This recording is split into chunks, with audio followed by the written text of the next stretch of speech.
Welcome to the Iron John podcast.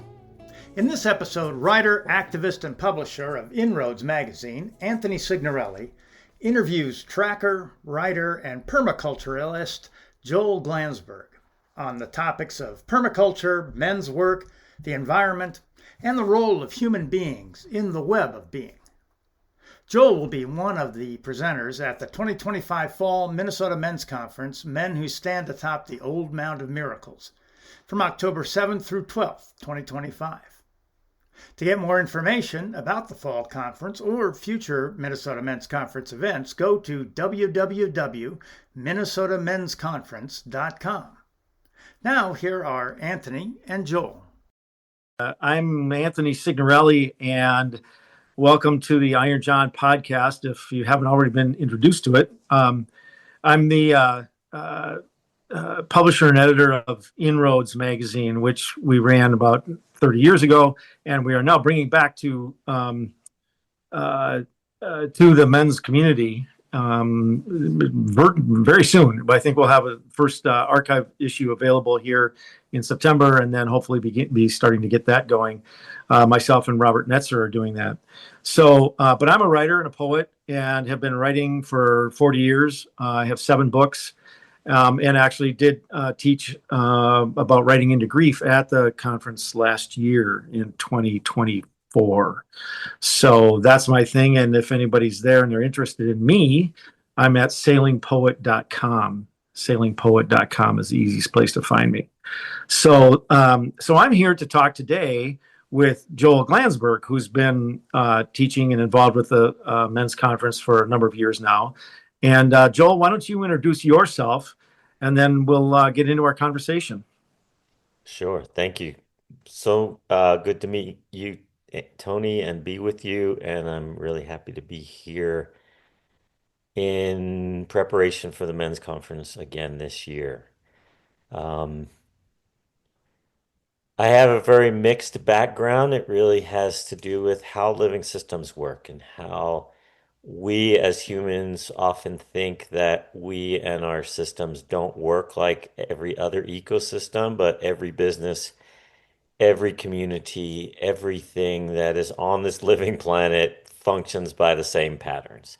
And we may be ignorant and oblivious to that, or we could be aware of it and actually turn it to our favor, both for ourselves and for all the other lives that we influence and touch around the world. Mm-hmm. So I've done a lot of ecological design, permaculture design, and education around that. Worked in tracking and primitive skills, often in support of my permaculture educational work, and then have brought all of that to my work at Regenesis, where bringing together understanding particular living systems that we're working in and using these living systems thinking frameworks to help us do that. I've gotten to work primarily as I call it an applied naturalist, helping people understand how the particular communities, socio-ecological communities that we're living in, working in, actually work. And I've found everywhere I've worked around the world that every place's geological history, natural history, and human history follow the same patterns.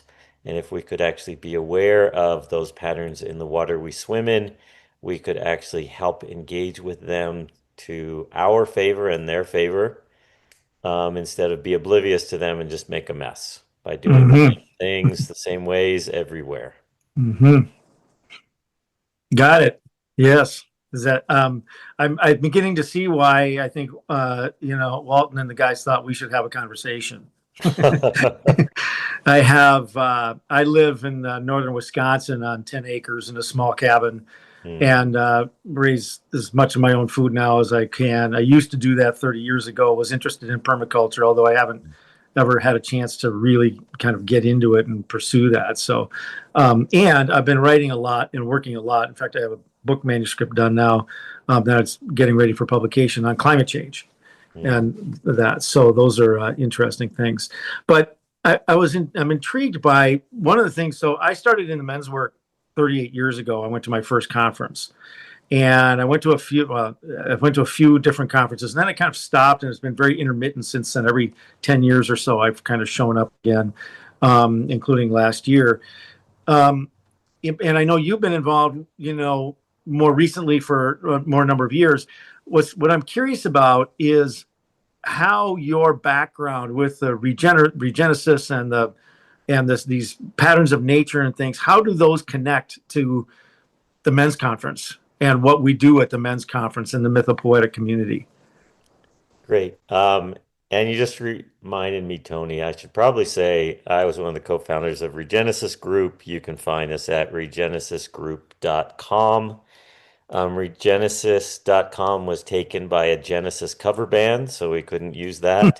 And you can also find me at my website, which is patternmind.org, or email me at patternmind@gmail.com. Yeah, good to get that in. Yeah, I love this question, Tony. And really, my thing is the only way to understand a living, constantly changing world is through patterns. Because everything is a flow, and we can understand those flows by their patterns. They're cyclic patterns, they're waving patterns, they're spiraling patterns, they're branching patterns, the kind of double-ended breathing in and out patterns that we see in rivers and every other living being. And, stories and poems are patterns. They're ways of understanding the world, and they're examples of how intricately articulate patterns can be. And that behind every poem, behind every story, there are these sort of archetypical patterns, right? We talked about the hero's journey as an archetypical pattern. But then those show up in particular times, in particular cultures, in particular landscapes in different ways.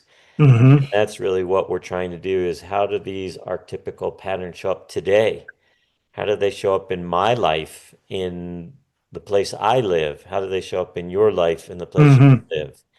And that's the beauty of patterns, is they apply across media and scale, right? So the galaxy is spiraling just like the hair on the top of my head, or my thumb and forefinger in my fist, right? And so that's kind of the beauty also of songs and stories and poems, is that I can apply them to the society as a whole. I can apply them to my own life or my community's life. Things like the good king or the bad king, right? I can see that in myself. I can see it in the nation. I can see it in the world. I could see the ways that we make mistakes because of our habitualness that seem to not make a difference, and then they have huge implications throughout the story, right? And see that in my own life. And it's really easy to see these things in hindsight. And what I'm really interested in is how would we use that mind, our mind's eye that can see those patterns in the story, to see the implications of action I might make today.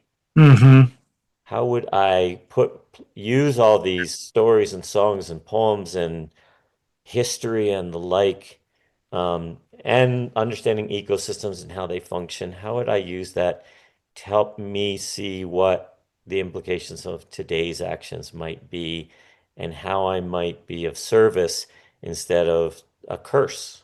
How would I be a blessing, and how would I be conscious of context instead of oblivious to it, because I'm living in tunnel vision? Right. Interesting. Now, you're kind of touching on, and I would just want to ask it to clarify. I think a question that I had thinking about. So when I started the men's work, or went to my first conference, as you mentioned, the hero's journey, and Joseph Campbell was, in his heyday at that time, and we were all talking about the hero's journey, and at different ways, different places, and perspectives. But one of the things that I think you shared with me, and you have that background with John Stokes, and as learning the tracking and all that sort of thing. And it occurred to me that, as if I think about the hero's journey is like a projection out into the world, right? It's a movement forward.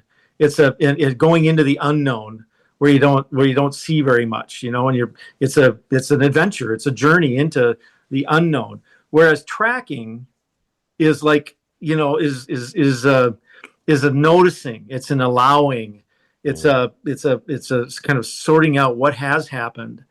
And so I was wondering how that change in that dynamic is, or is it a change in dynamic as you see it, that applies to men as we're thinking about our lives the way we did the hero's journey, right? We all can kind of go, well, hey, I got some obstacles, I got some things to discover about myself, and so on. And I wrote a whole article about that years and years ago, and how that unfolds for us. But how does that work then with tracking, which has this very different tone to it? Great. Great. It's a great question. So yeah, absolutely. So I learned all of the tracking stuff I know from John Stokes of the Tracking Project, who Mm-hmm. Robert Bly early on in the men's movement and these gatherings. And one of the things that I have learned over the years working with living systems is that the idea of individuality and of a hero who's going to solve something is the biggest problem. Mm-hmm.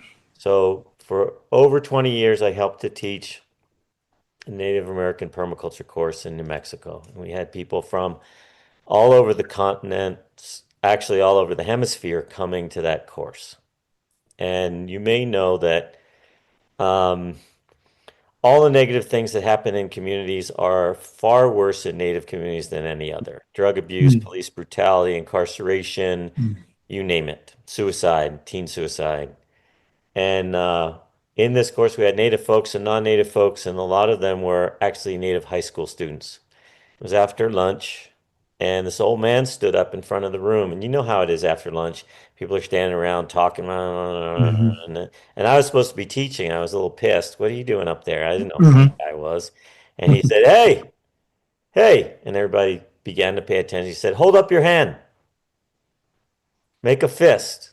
See how your knuckles go up and down, just like the mountain ridge, just like the river in the valley? See how your thumb and your forefinger make a spiral, just like the galaxy, just like that spot behind the rock where the trout waits for the bugs to come to them." And then he pointed at everyone in the room and made eye contact with them. And he said, "No, square, people here. We Mm-hmm. all belong."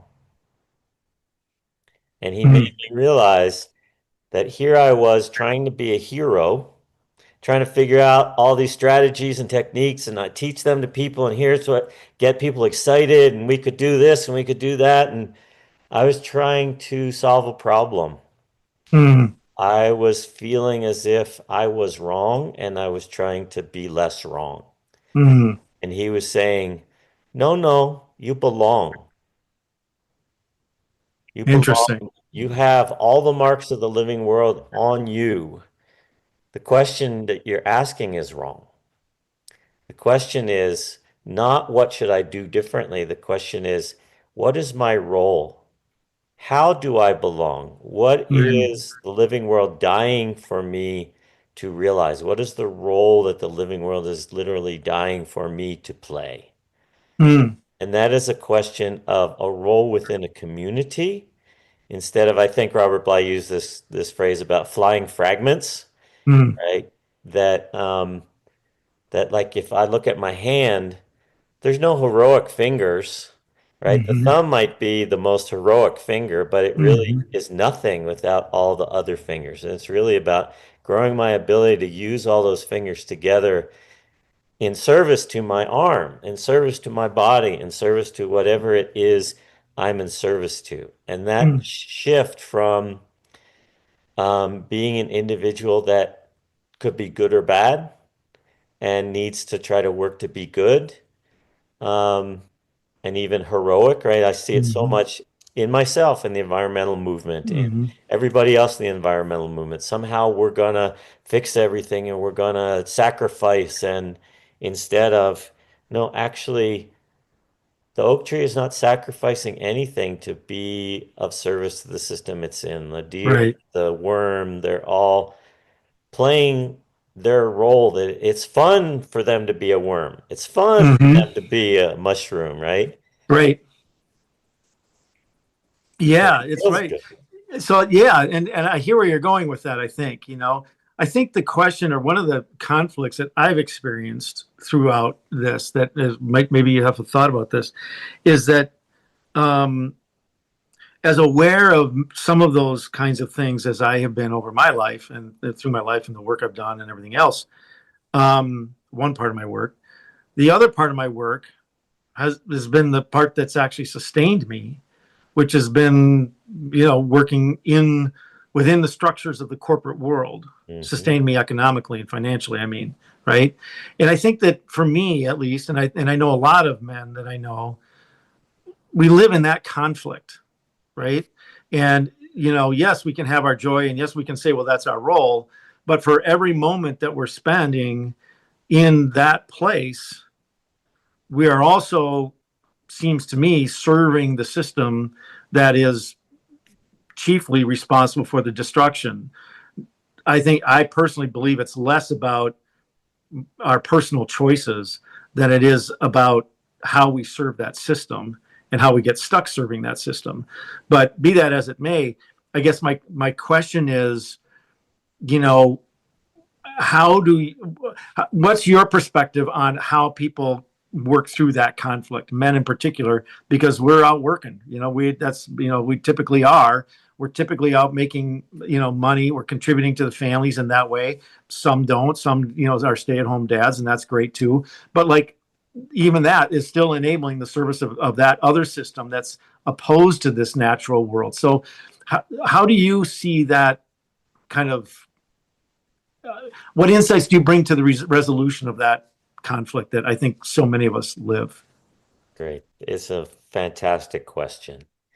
And this is what my work at Regenesis has really been about all these years. And that work really has grown out of what Gurdjieff called fourth way work. Mm-hmm. So there's the way of the monk, there's the way of the yogi, and the way of the fakir, which are all sort of internal or outside of the world, separate from the world in a monastery or wherever else. And that the fourth way is really in the world.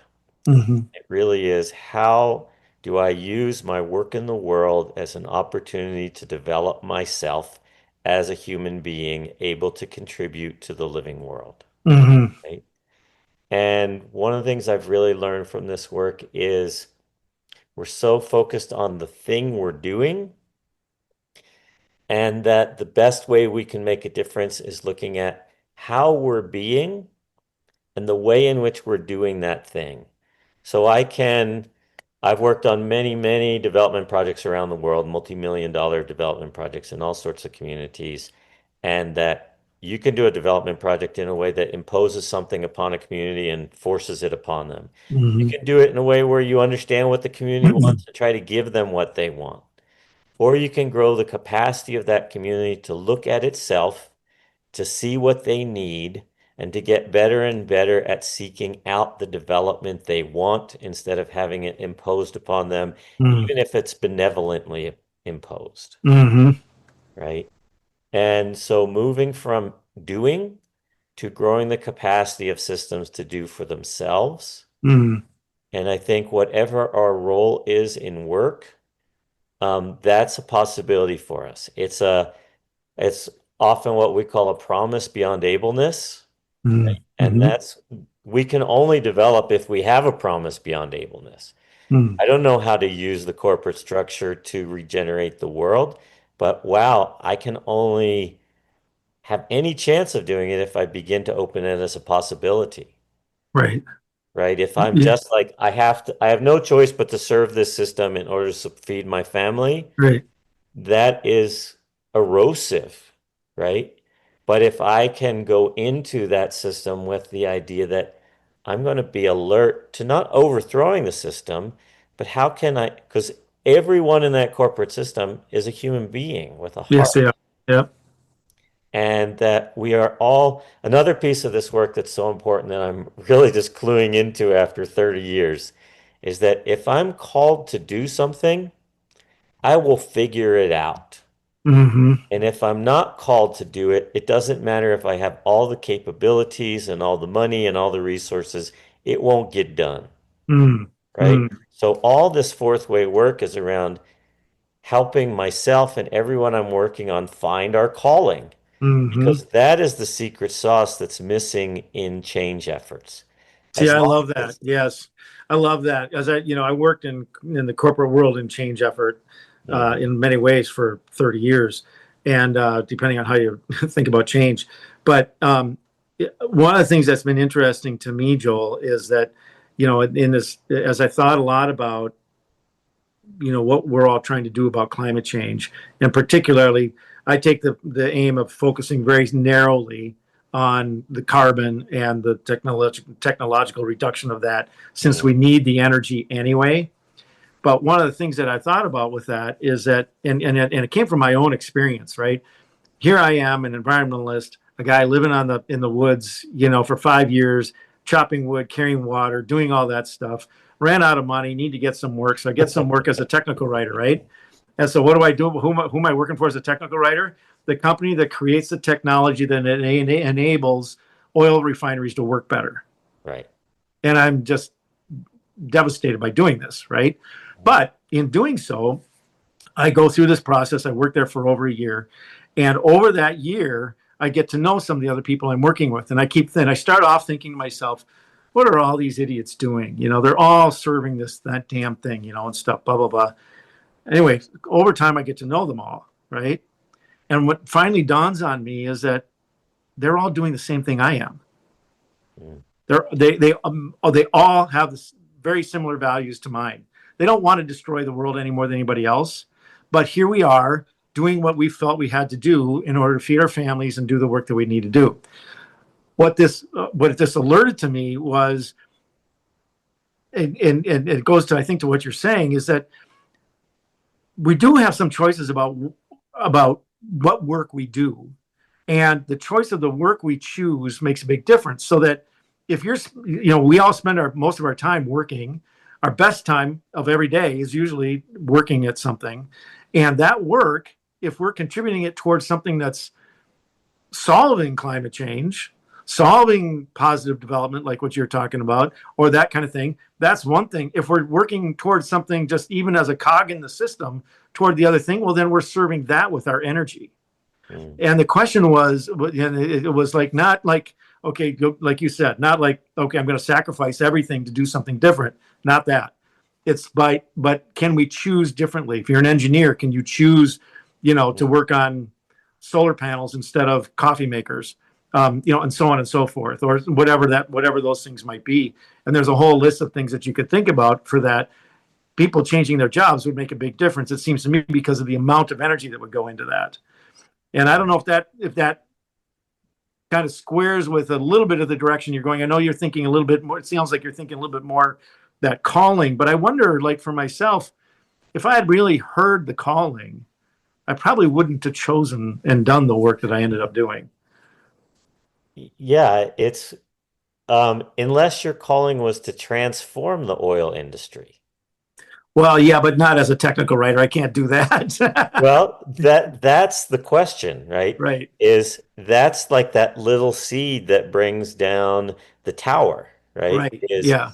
Is there a way to begin to do that so you are right? One of the things you're talking about is your consciousness changed around all these other people you were encountering, Hmm. right? You wrote Yep. them off initially, Yep. right? Instead of assuming that they were like you, right? Right. That's such a classic human move, right? Yep. They're the problem. I'm not like them. They're Yep. bad, right? If Exactly. only they were different, right? Yep. Instead of like, oh shit, they're just like me. Yeah. Or worse, I'm just like them. Or I'm just like them, right? And that really it's because we're like this. We're Yep. under the water. We cannot see out of it. As Gurdjieff used to say, we're born in prison, Mm. and the first step is to realize we're in prison. And that's part of what you're talking about. Hmm. And then the next step is to find others who also realize we're in prison. Hmm. Because you're not going to get any help from all the guys who are like, no, we're not in prison. This is great, right? Right. And then you have to find someone who got out. So you're Mm. digging in the right direction. Right. And Right. so this is all about like seeing a different possibility, right? Hmm. You could play the role of a technical writer in the box you were put in. Mm-hmm. But you could play that same role because you're going to have all these conversations with all these people, and you Yeah, had that's right. these conversations in a way where it at least began to dawn on you, oh, they're just like me, they're stuck. Oh, we're in the same prison. Oh, Mm-hmm. maybe we can Right. figure out how to get out of this, Yeah. right?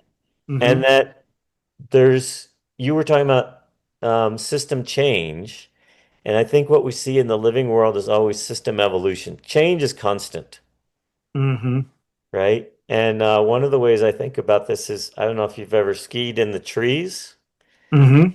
but if you look at the trees, you're going to hit the trees. Mm-hmm. Yes. You have to look for those openings in the trees, and it sort of magically, hopefully, you keep Yeah. finding a way through, right? Yeah. It's like mountain biking's the same. Yeah. Right. And the reason you're skiing in the trees is because it's more challenging and therefore more exciting and fun than skiing on the open slope, Right. right? Yep. So the trees are actually not a problem to be solved. They're a restraint that enables you to grow your capability, Right. right? And Yes. so it'd be easy to go be a technical writer in a green company, right? There's no challenge to that, right? Mm-hmm. Mm-hmm. But what the question is what is the level of challenge I'm ready to grow into, Mm-hmm. right? I worked with the largest community developer in the country, and they do like 40 to 60 housing developments annually. And I had been working with a group of them in Texas, and their CEO at the time was a reborn Christian, very interested in humans having stewardship for a sacred creation. Mm-hmm.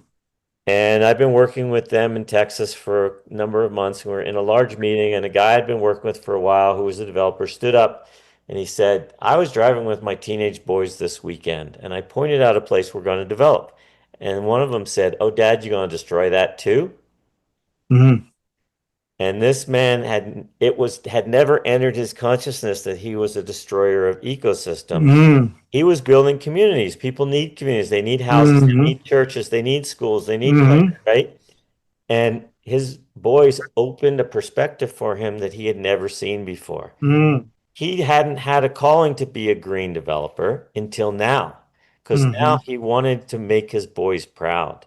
Mm-hmm. He wanted to, he didn't know how to do this thing, but now he wanted to learn. He wanted to help figure it out. And I had been talking with him for months, and he was kind of, my boss wants me to do this. Mm-hmm. A really different motivation.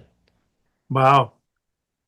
Yeah. So I have a question for you to follow up on that, because there was a thought that occurred to me. I was watching a video of you doing one of your presentations, Hmm. and you were talking about Playa Viva, Hmm. and that what are 6 or 7 things in the turtles, and getting Yeah, the yeah. community to work on the turtles, which was really cool and a really interesting like turn of the energy, which is to get the people who are stealing them to basically be their stewards, right? That was beautiful, really, really, really beautiful thing. I'm going to ask you a question that has troubled me all the way along, that I've been trying to resolve in my own mind, which is green development, yes, and in harmony with systems, yes, and all that stuff. And yet there are still 7 buildings where there were none, and there are places then that have been clearly under those buildings destroyed, removed, trees removed, whatever. So how does that?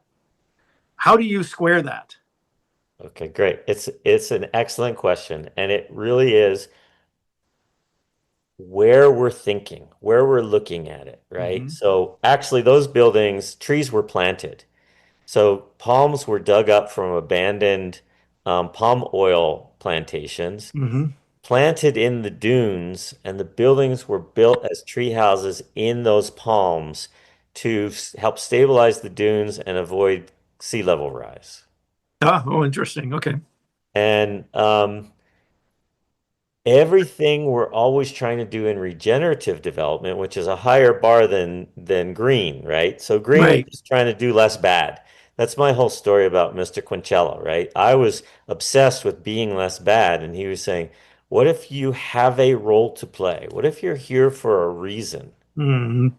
And that the way in which Playa Viva has been regenerative is it has actually changed the perspective of the local community, where they have young people coming back instead of fleeing to the cities for livelihoods. Hmm. Hmm. That they've been working with local farmers to produce the quality of food they need for their resort, and they're finding other markets for that same food. Hmm. Help to regenerate an ancient salt making tradition that doesn't use plastic, that they serve in their restaurant and people buy it there, but it also has other markets. So they've actually gotten the community, the Aikido move is to get the community to look at itself again and say, what do we have that's of value? Hmm. We have that we really care about and we value, and that actually it turns out that is the question in any business. Is Hmm. what is the value proposition? Right. What Right. is being offered? And what is the level? What are the orders of value that people will buy? It turns out people actually aren't just interested in salt. They want salt that is produced in an ancient way that it doesn't involve plastics, right? Hmm. They actually enjoy eating it every evening Hmm. because they know it's connected to this tradition and to this place and to Hmm. the turtles and to the tree houses and to everything else. So the physical, we're materialists, right? And this is one of the things that I really realized about myself. When I'm worried about material design of the physical world, I'm not acknowledging that actually what matters is the spirit. Actually, what matters is the life of the place. And the Hmm. thing that's really regenerative is regenerating our spirit, regenerating the spirit of a community where we're not run down and sort of slaves to a larger system. We actually have the freedom and the autonomy to play a different role that helps grow the evolutionary capacity of the system we're a part of. Hmm. And So, that's an idea that's not even in our awareness. right. No, I get you. I hear you. Yes, right. So that kind of goes to a question I wanted to ask you about, kind of coming back to the men's work, right? And the thing with the Minnesota Men's Conference, because you were talking earlier about patterns, right? That we have and how being connected, understanding some of the patterns is helpful, and that the world is organized in patterns and things. So does that imply then that there are like in working with people who are at the conference who are like trying to open themselves up into their own consciousness, open up into awareness and spirit, that they have that is one of the messages to that we need to change our patterns in some way. Hmm. I think it's the beautiful thing about human beings is that we can choose our habits, Hmm. that we can choose to smoke cigarettes, we can choose to drink, we can choose not to, we can choose all sorts of things, but it takes practice. And that's a really ancient thing amongst human beings. Even going to the men's conference annually, right? It's a Hmm. kind of practice, or having monthly meetings, or whatever it is we practice, we get better at, right? Right. So one of the things I've helped bring back to the conference that John Stokes brought originally was the Thanksgiving address, that Hmm. we begin with gratitude. If we practice being grateful, our lives can't help but be better, right? Hmm. And this looking at potential instead of problems, I think is really useful for us individually, psychologically, and spiritually, because we're so good at noting what's wrong with me.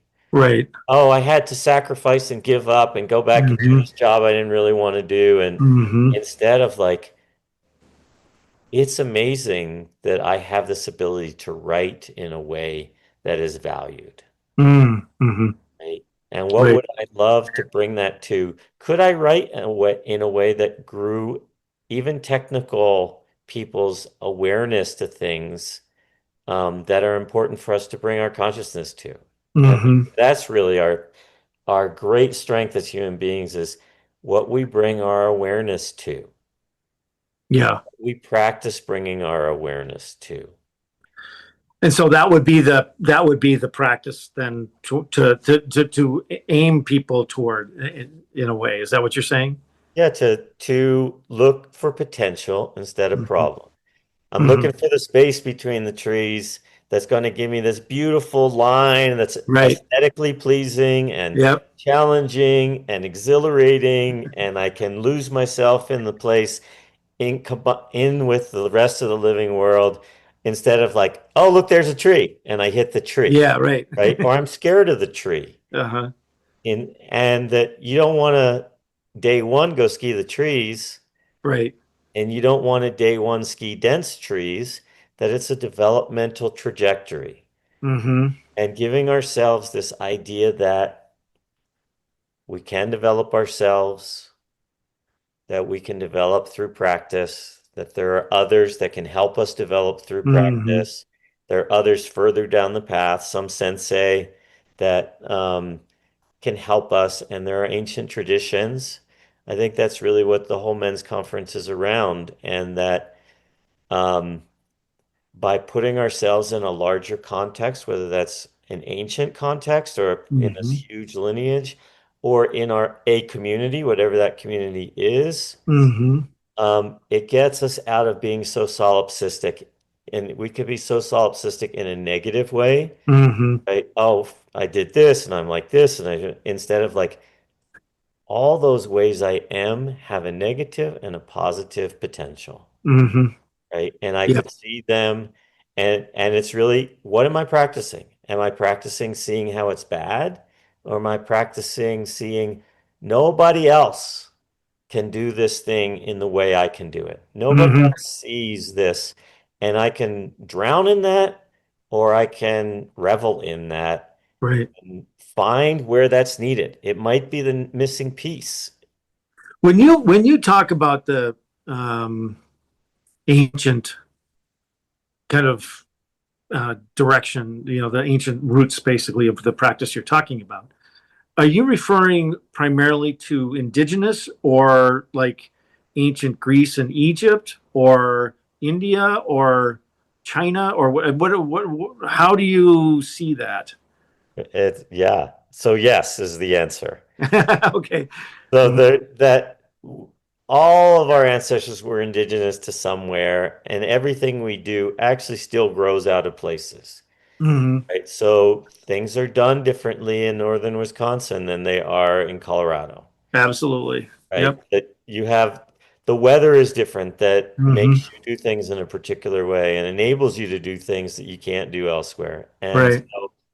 so I'm referring also to like there's the ancient traditions of coming through the Sufis to Gurdjieff and Mm-hmm. before that, all Turkey and Greece and Egypt, Mm-hmm. right? There's also ancient traditions of storytelling. Mm-hmm. There's ancient traditions of all kinds of movement arts like martial arts of Aikido and Mm-hmm. Chi and yogic traditions and all of those things that there's and in every one of these ancient traditions, there's this pattern of practice, this kind of Mm-hmm. periodicity of practice, whether it's a law practice, a medical practice, a writing practice, a yoga Mm-hmm. practice, a meditation practice. There is this pattern of intensity when I'm practicing. I have to focus on it. Mm-hmm. There's a duration. Oh, I've been practicing this for 7 years, Mm-hmm. right? You've been writing for I don't know how many years.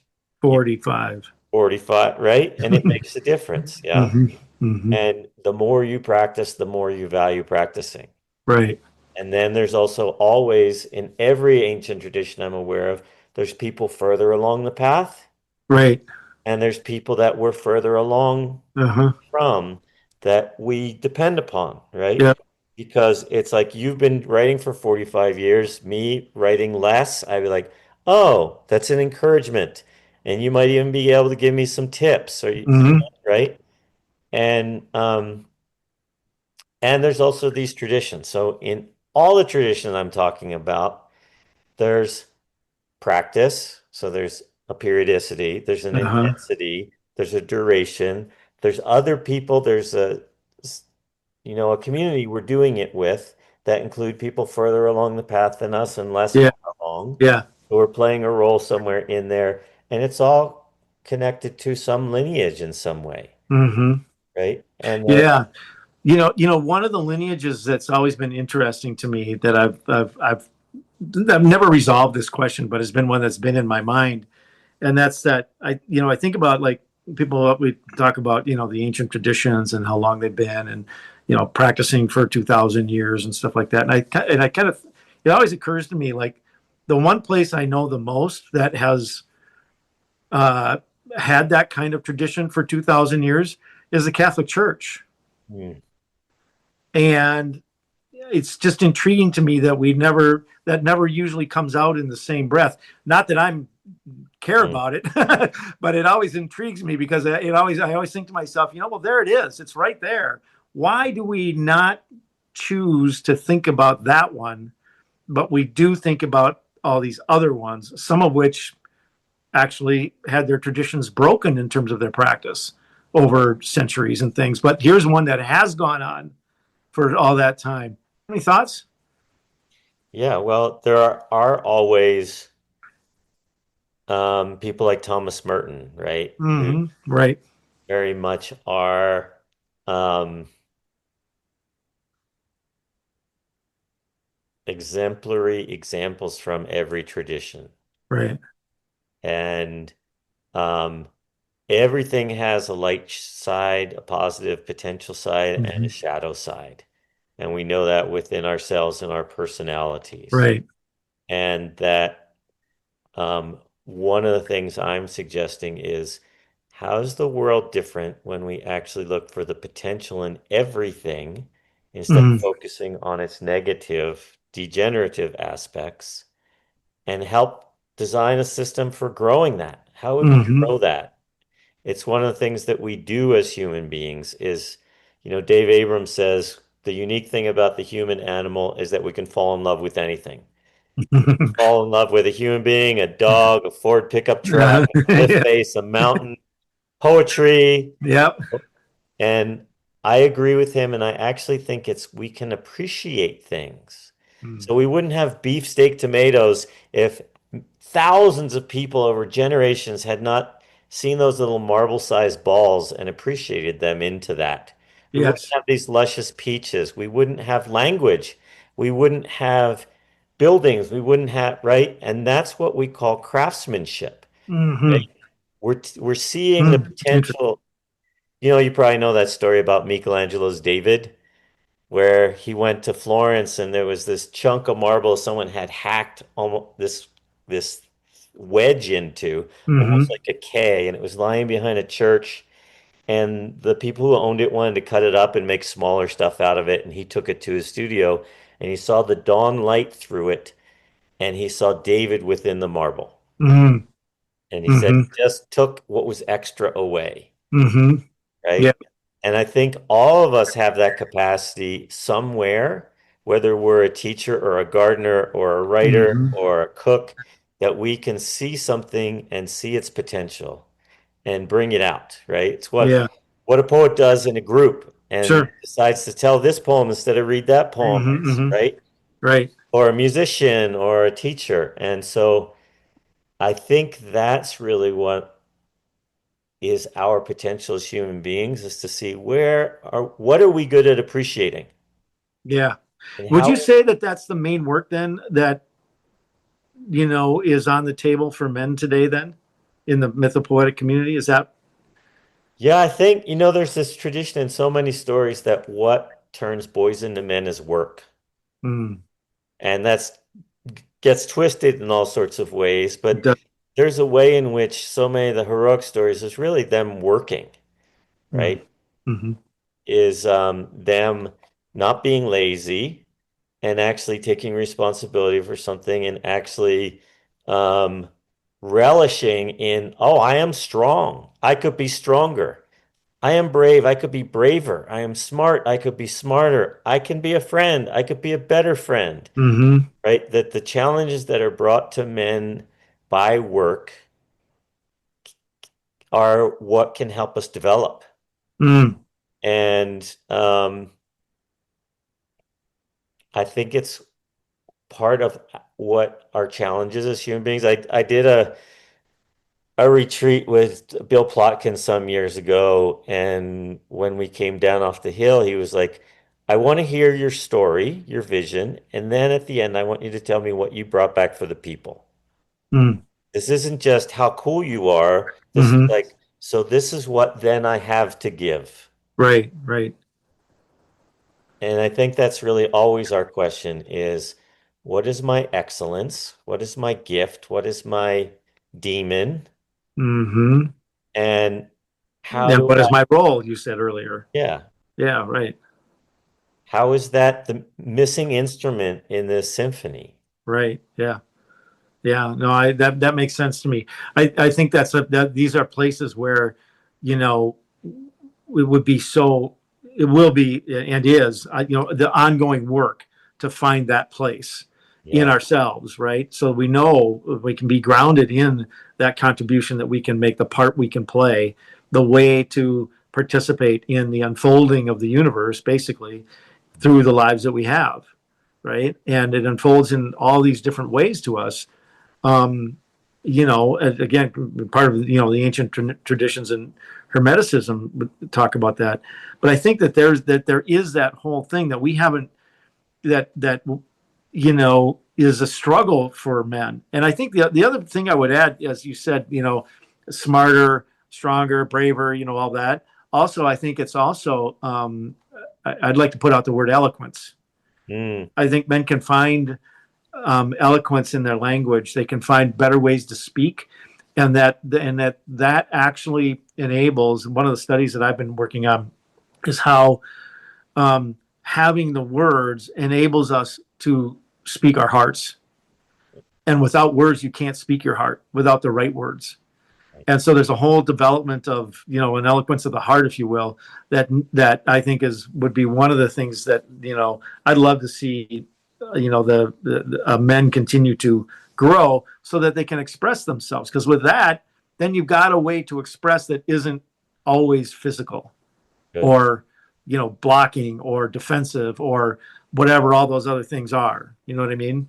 Yeah, absolutely. And you know what's interesting about what you're saying is what I was thinking until you said it was really the capacity that we're trying to grow is to be bigger hearted.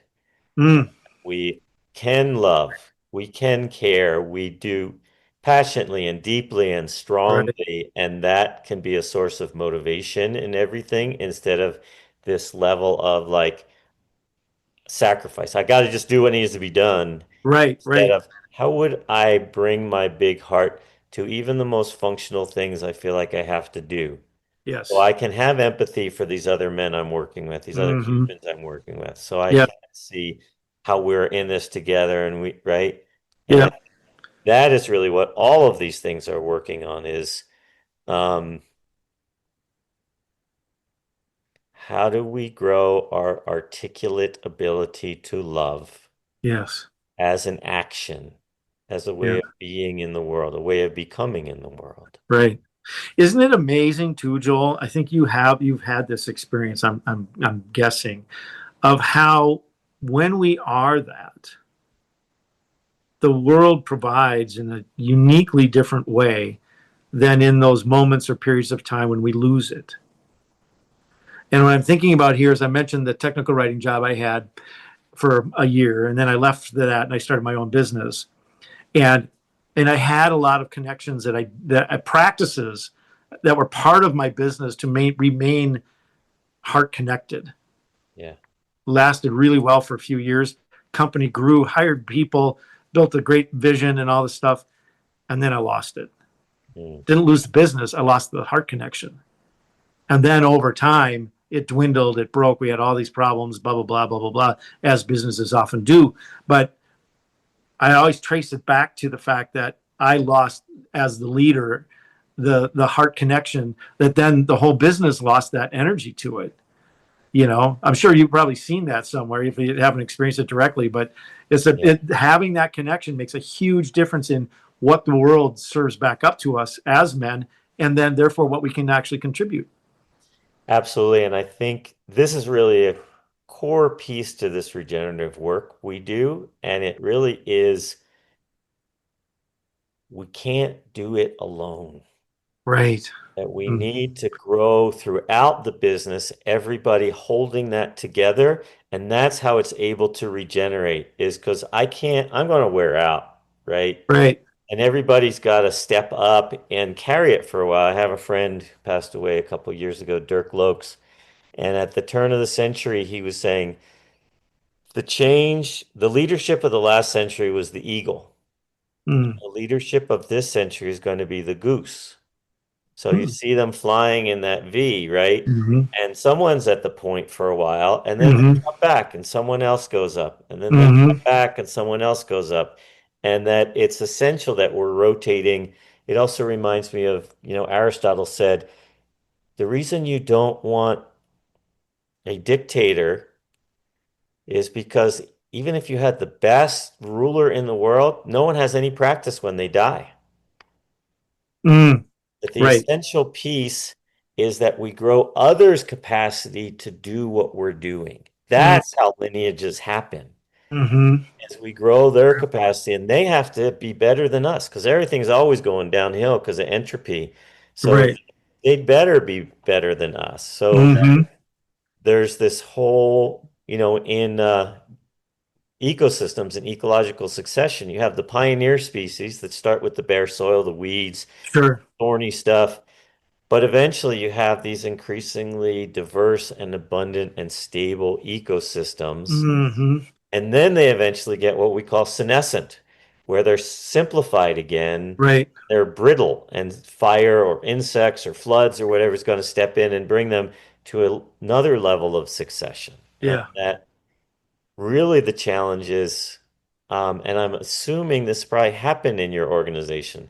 How do we bring in an order of disturbance that opens up some space to let the light in, that breaks those rigid structures so creativity can actually reemerge? Hmm. Yeah. Because boredom is the killer. Yes, it is. Yes, it is. So is blindness. Yeah, unconsciousness. And that's what we Yes. really need one another for. Yeah. Because we're best at forgetting, even better than falling in love and Yeah. appreciating. We're really good at forgetting. Yeah. Too true. Too true. I have one other quick question for you, then we should probably wrap up here. And this goes to actually kind of a personal, more personal interest of mine, which is, you've talked about ecosystems, right? Right. And one of the things that has occurred to me is that, systems thinking has been very, very powerful, Mhm. especially in ecology. And but it also has this tie to mechanics, meaning it comes out of the mechanical universe paradigm, right? and and I've been thinking a lot about the future, with digitalization and AI and robots and all that sort of thing. And I was been wondering if there might be a different metaphor, Yeah. right? And that the metaphor moves from being the machine to the network. Right. And I wondered if you had any initial thoughts, like if we started, how would it be different if we started thinking about eco networks Mm, instead of ecosystems? good. Yes. Yeah. So this is really central to the work that I do, right? Mm-hmm. Is that there's closed systems thinking, which is Mm-hmm. very mechanical. It's very Newtonian, but we don't live in closed systems. We live in open systems, right? Uh-huh. And so, I don't know if you're familiar with David Bohm's work, I'm Wholeness not. and the Implicate Order. David Bohm was a quantum scientist who kind of went beyond that, and he was very clear that um, the the issue is thinking in wholes instead of breaking things up. And Mm. whenever we're thinking mechanically, we're fragmenting. So Yeah. one of the things we're always looking for is my mind fragmenting or is it seeing holes and how they're interacting, Mm. right? Mm-hmm. And there's all sorts of different ways. One could even see a mechanical network, right? So Mm-hmm. whatever word we use, it really is how we image that word, right? So I can Mm-hmm. see a system as mechanical, and it's one of the things that I love doing in my work. It's one of the reasons that I do things like teaching people to make a fire with bow drill, because it's a living system. Mm-hmm. And it's Right. held together and functions because of the pressures and the tensions between the pieces and the right relationships, and that I'm part of it and I'm adapting and changing, and that whatever we want to call that, it's Gary Nabhan, the ethnobotanist, told me in all his scientific papers, scholastic papers, he was crossing out system and putting in community. That similar idea. Yeah. Yeah. Yeah. Interesting. So the move you made, right? That's the Aikido move. How do we get out of a Newtonian, physical, mechanical, Right. entropic world into what I call it's a metaphysical world, which is biology. Hmm. Right? It's beyond pure physics. Right. It is neg entropic, right? The salmon swim upstream, the trees Hmm. grow up, everything is growing up and taking resources back uphill. If it was a purely mechanical world, everything would have long ago been one single flat surface. Right. Right. Yeah. Because we have that other side of it. Right. Yeah. There is growth. There is development. There is Evolution, yes. evolution and improvement and all of that. Creativity, Right. and Mhm. absolutely. Yeah. Yeah. Interesting. Cool. Well, good. Well, I think we probably are at our time here. I feel like I could go on for a few hours with you. It's Yeah, it's really been quite really fun. interesting. Yes. So, but thank you very much for doing this. I'll just, I guess, we'll close things up in a second. But why don't you give your email address and contact information again? I'll do the same. Okay, great. Yeah, my website is patternmind.org. Yep.